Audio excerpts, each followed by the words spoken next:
جی، ایک سسٹر نے کامنٹ کیا ہوا ہے کہ فجر کی نماز اگر ہماری قضا ہو جائے تو اس کی ادائیگی جو ہے وہ کس طرح کرنی ہے۔ جی، فجر کی نماز قضا اگر ہو جائے تو اس کی ادائیگی کا بہتر اور مستحب طریقہ تو یہی ہے کہ فجر کو ہم فجر میں ہی ادا کریں، اور اگر فجر ہماری جو ہے وہ قضا ہو گئی ہے، ہماری آنکھ جو ہے وہ نہیں کھلی اور سورج طلوع ہو چکا ہے، تو اس صورت میں بھی اگر ہماری جو آنکھ ہے وہ اشراق کے وقت سے پہلے کھل گئی ہے، بے شک سورج طلوع ہو چکا ہو، لیکن اشراق کے وقت سے پہلے اگر ہماری آنکھ کھل چکی ہے تو بے شک سورج طلوع ہو چکا ہے، ہم نماز کی ادائیگی کر سکتے ہیں۔ فجر نماز کی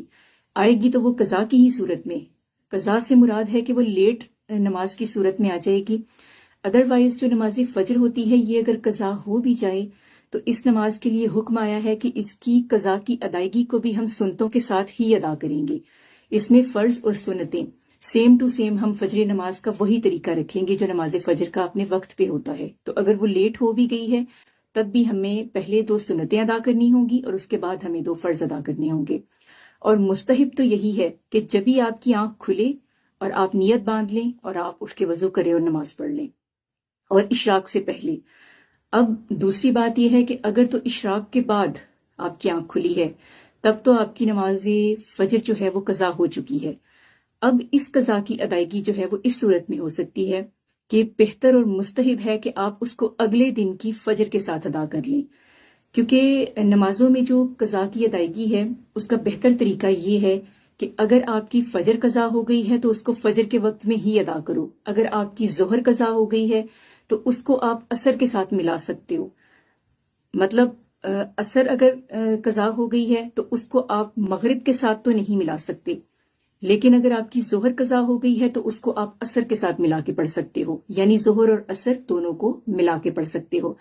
لیکن یہ ہر روز نہیں ہونا چاہیے، اس کو ہم نے اپنا معمول نہیں بنانا، یہ وین ایور، کبھی کبھار اگر ایسا ہو جائے تو اس صورت میں ہمیں اتنی گنجائش ہے کہ ہم دونوں نمازوں کو ملا کے پڑھ لیں، یعنی ظہر کو عصر کے ساتھ ملا کے پڑھ لیں۔ اور اسی طرح اگر ہماری مغرب قضا ہو گئی ہے تو نماز مغرب کی قضا کی ادائیگی ہم نماز عشاء کے ساتھ کر سکتے ہیں۔ یہ بھی بادگر مجبوری، شوق سے نہیں، معمول نہیں بنانا اس چیز کو، روٹین میں نہیں لانی یہ بات۔ وین ایور، کبھی کبھار اگر ایسا ہو جائے تو پھر اگر ہماری مغرب قضا ہو گئی ہے تو مغرب اور عشاء کو ہم ملا کے پڑھ سکتے ہیں، اور ظہر اور عصر کو ہم ملا کے پڑھ سکتے ہیں۔ اب ظہر اور عصر کا چونکہ وقت اس طرح کا ہوتا ہے کہ اس کو تو ہم نے قضا کی صورت میں ملا لیا، چونکہ ہمیں حکم ہے، رسول اللہ صلی اللہ علیہ وآلہ وسلم کی جو ہے وہ صحیح بخاری شریف میں بہت ساری احادیث اس متعلق آئی ہیں کہ ہم ظہر اور عصر کو ملا سکتے ہیں بادگر مجبوری، اسی طرح مغرب اور عشاء کو ملا سکتے ہیں بادگر مجبوری، شوق سے نہیں، معمول نہیں بنانا۔ اگلی بات، اب ان 4 نمازوں سے ہٹ کے بعد فجر کی ہے۔ آپ نے فجر کا پوچھا، میں نے آپ کو مکمل 5 نمازوں کی تفصیل بتا دی، آپ نے صرف فجر کا پوچھا تھا۔ فجر کی جو بہتر اور مستحب وقت ہے وہ فجر کا ہی ہوگا، تو اس کو بہتر ہے کہ آپ اگلے دن کی صبح فجر کے ساتھ پڑھ لیں، یا پھر آپ اس طریقے سے پڑھ لیں کہ اگر اشراق سے پہلے آنکھ کھل جائے تو نیت باندھ لیں، نماز ہو جائے گی۔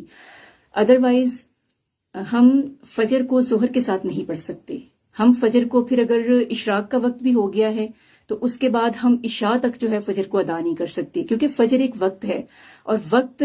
بہت معنی رکھتا ہے،